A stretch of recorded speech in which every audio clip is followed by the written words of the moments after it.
Hello, this is Dr. Grande. Today's question is, can I analyze the case of Brandi Worley? Just a reminder, I'm not diagnosing anybody in this video, only speculating about what could be happening in a situation like this.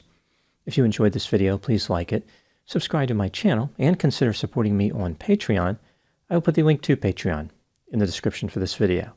First, I'll look at the background of this case, move to the timeline of the crime, then offer my analysis. Brandi Worley was born on November 10, 1986, in Darlington, Indiana. This is about 50 miles northwest of Indianapolis. After graduating from high school, she went to college, where she studied to be a paralegal. In the fall of 2006, Brandi met a fellow college student named Jason Worley. After starting a romantic relationship, Brandi and Jason became engaged. They married in August 2009. The couple lived in a house on the 200 block of South Madison Street in Darlington. Brandi worked at a department store, and Jason was a software engineer. On September 17, 2009, the couple had a son named Tyler. 4 years later, on September 26, 2013, they had a daughter named Charlie. Throughout the course of their marriage, Brandi exhibited manipulative and controlling behavior, which put a strain on the relationship. In addition, the couple struggled financially. In May of 2015, Brandi put a password on her cell phone and engaged in other unusual behavior, like spending more time on her phone and smiling. This change came as a surprise to Jason. One time he looked at his wife's phone prior to the screen locking and noticed a text message exchange with their neighbor. Brandi told the neighbor that she was covered in frosting and asked him if he wanted to engage in a tongue-facilitated removal. Jason did not necessarily find this to be overwhelmingly suspicious because Brandi had an unconventional sense of humor. He told himself that maybe nothing was going on.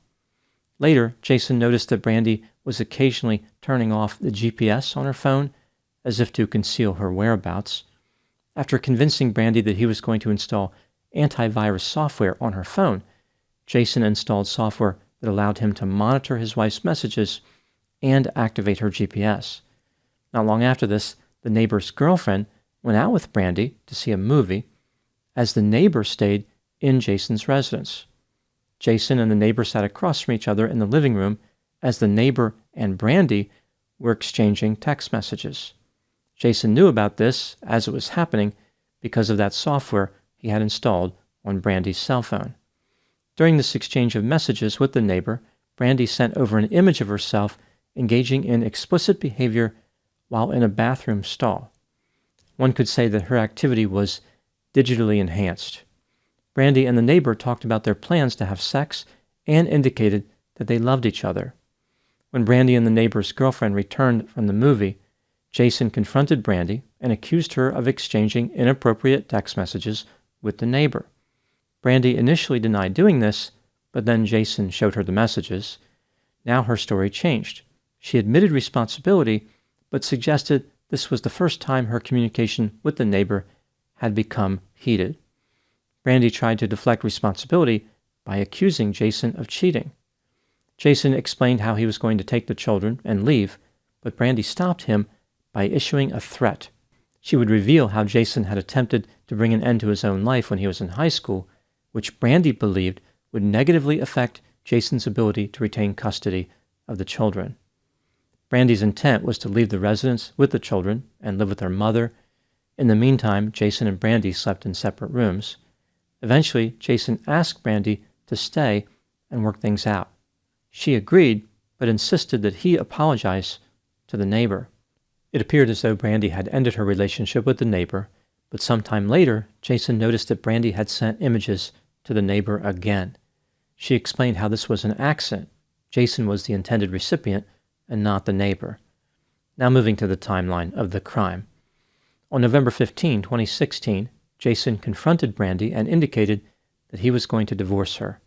On the next day, November 16, Jason filed for divorce. As Jason and his children stayed in the residence, Brandi said that she was headed to a store to purchase pipe cleaners for Tyler's school project. After arriving at the store, Brandi purchased a weapon, which has been described as a combat knife. When she returned home, she hid the knife in a toy box and explained to Jason how the store did not have any pipe cleaners. That night, Jason went to sleep in the basement. At some point, Brandi moved Tyler to his sister's bedroom.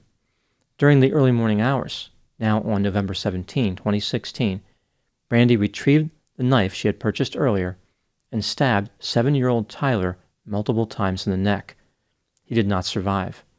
During the murder, 3-year-old Charlie woke up, but Brandi told her to go back to sleep. At this point, Brandi stabbed her daughter to death as well. After using the knife to create a wound on her own neck, Brandi called her mother. Following her mother's advice, Brandi then called 911. This was at 4:35 a.m. Brandi told the operator that she killed her children. Brandi's mother made her way to the Worley family residence. She screamed upon witnessing the crime scene, which woke up Jason. He ran up the basement stairs and saw Brandi's mother in the kitchen and Brandi in the living room. Brandi said, quote, "Now you can't take the kids from me," unquote. Brandi Worley was arrested for murder. Initially, she planned on mounting an insanity defense, but ultimately abandoned this idea. On January 18, 2018, Brandi Worley pleaded guilty to murder. On March 19 of that same year, she was sentenced to 55 years for murdering Tyler and 65 years for murdering Charlie. The sentences are to be served consecutively for a total of 120 years. Brandi could be released as early as May 30, 2106. For Brandi, there is good news and bad news. The good news is that because the release date falls on a Sunday, she will actually be released 3 days earlier, on Thursday, May 27, 2106. The bad news is that Brandi will be 119 years old when that happens. Now moving to my analysis. Here are my thoughts on a few areas that stood out to me in this case. Item number 1. According to Jason, the start of the romantic relationship between him and Brandi was a bit unconventional. Jason did not initially notice Brandi, but she noticed him. They kept running into each other at the college they both attended. Jason believed these encounters were serendipitous, but Brandi later admitted that she memorized his class schedule and followed him around. She had created those encounters with the intent of establishing a romantic relationship. It's curious that Brandi decided to use deception and manipulation rather than just being honest about her feelings of attraction. It's almost like she was trying to prepare herself for rejection. In the event that Jason turned her away, her behavior allowed her to deny that she was actually pursuing him. Item number 2, Jason initially believed that Brandi was friendly, energetic, bubbly, fun, and hardworking. He had high hopes for the relationship together. Over time, however, he noticed various behaviors which were troubling. Here are a few examples, according to Jason. On one occasion, Brandi was fired from her job at a department store after engaging in an anger outburst. The outburst was triggered by her failure to be promoted to manager. One time when Jason came home from work, Brandi asked him a lot of questions. She wanted to know where he had been and who he was talking to. She demanded to put a GPS on his phone so she could track his movements. When Brandi found out that she was pregnant with Tyler, she was quite upset. She blamed Jason for failing to pick up her birth control pills, even though Brandi always handled that personally. Instead of celebrating the news of the pregnancy, Brandi focused on threatening Jason. She explained to him that once the child was born, she would not accept Jason leaving. Item number 3. According to Jason, the relationship between him and Brandi did not improve after their son Tyler was born 10 weeks premature. Jason put photographs of Tyler in Brandi's hospital room, but she had her mother take them down. She later indicated to Jason that she was upset that her pregnancy did not go as planned and was mad at Tyler. Even though Brandi was mad at her son for being premature, she did not hesitate to use him as a pawn to manipulate Jason. In order to win arguments with Jason, Brandi threatened to leave and take Tyler with her.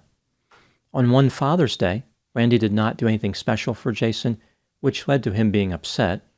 When he expressed his concerns, Brandi caused a dramatic scene and took Tyler to the store to buy Jason something for Father's Day. She told her son that they would not have as much food available in the home because Daddy needed a gift. Item number 4, what do I think happened in this case? This is just a theory, my opinion. Brandi Worley was self-centered, cold, callous, impulsive, irresponsible, vindictive, sadistic, petty, angry, hedonistic, dramatic, deceptive, manipulative, and had a tremendous sense of entitlement. Typically, people who are insecure, like Brandi, do not tend to be dominant. Rather, they are more dependent. But Brandi was unusual in this regard. She was insecure and dominant at the same time. She had a fear of abandonment, but would not admit that fear. When she felt threatened or believed that she was not going to get her way, she immediately responded with aggression. If Brandi was going to be left alone, there would be consequences. Brandi tried to initiate some type of disturbing relationship with her neighbor, one characterized by romantic gestures involving frosting and bathroom stalls. But Jason managed to prevent the relationship from moving forward. Even so, Brandi could not seem to let it go, which prompted Jason to seek a divorce. Brandi's expected reaction would have been anger and violence, but Jason said that she was apologetic and possessed an uneasy calmness. I think this is because, in that moment, Brandi decided she was not going to let Jason win. If he was going to leave her, he would do so without the children, even if that meant Brandi eliminating the children. She went to the store and purchased a knife with the intent of committing murder. Nothing was going to change her mind at that point. She had accepted her status as a homicidal offender. After committing the murders, Brandi made a half-hearted effort to exit this world. Brandi initially wanted a chance to convince a jury that she was mentally ill and not responsible for the murders, but ultimately she gave up on that plan. To her, a lifetime in prison was just the cost of doing business. As long as other people were made to suffer, Brandi obtained exactly what she wanted. The murders are a source of terrible pain for many, but for Brandi, they represent an unending source of joy and contentment. Now moving to my final thoughts. Throughout the Worleys' troubled relationship, Jason thought that Brandi would become a better person. When Brandi acted out, Jason gave her the benefit of the doubt. He even felt sorry for her. Each disturbing incident that came down the road was conceptualized as isolated, rather than indicative of some larger and persistent problem. Jason believed in Brandi. His tremendous faith in her was misplaced, but Jason may have been motivated by his desire to keep his family together. No one could have predicted Brandi's homicidal behavior based on her prior bad acts. Very few people, even among those who are severely disturbed, ever commit a crime as heinous as she did. Brandi's lack of attachment to her children was shocking. From her perspective, they were simply objects whose only value was strategic. Brandi lives with the same amount of regret as she has empathy. 0. Those are my thoughts in the case of Brandi Worley. Please put any opinions and thoughts in the comment section. They always generate an interesting dialogue. As always, I hope you found my analysis of this topic to be informative. Thanks for watching.